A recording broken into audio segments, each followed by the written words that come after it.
Hello दोस्तों, नमस्ते, प्रणाम, जय श्री राम जी। आप सबके स्वागत करती हूँ दोस्तों अपने यूट्यूब चैनल में। तो आज मैं बहुत ही प्यारा चुटकुला झूमर नाच गीत लेकर आई हूँ। आप लोग जरूर सुनिएगा।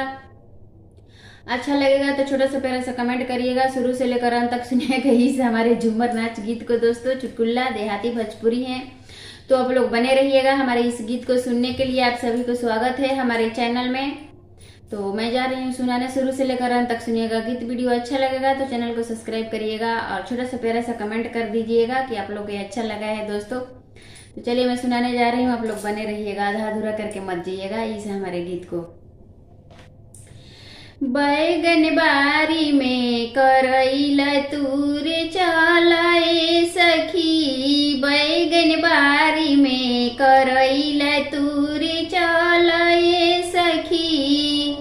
ओही बैगन बारिया सोनारवा के डेरावा, ओही बैगन बारिया सोनारवा के डेरावा।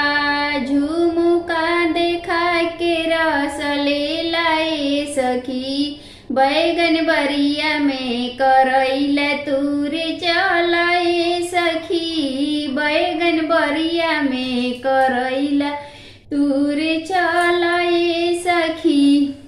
ओही बैगन बरिया बजा जवा के डेरावा, ओही बैगन बरिया बजा जवा के डेरावा। लहंगवा देखा के रस ले लाए सखी, बैगन बरिया में करैला तूर चलाए सखी, बैगन बरिया में करैला तूर चलाए सखी।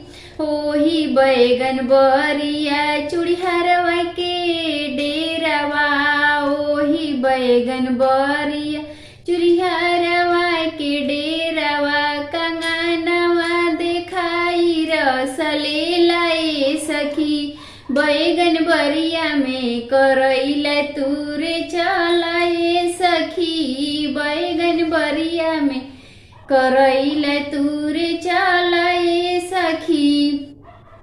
ओही बैगन बरिया हलवाइया के डेरावा, ओही बैगन बरिया हलवाइया के डेरावा। रसगुल्लावा खियाई रस ले लाए सखी, बैगन बरिया में करैला तूर चलाए सखी, बैगन बरिया में करैला तूर चलाए सखी।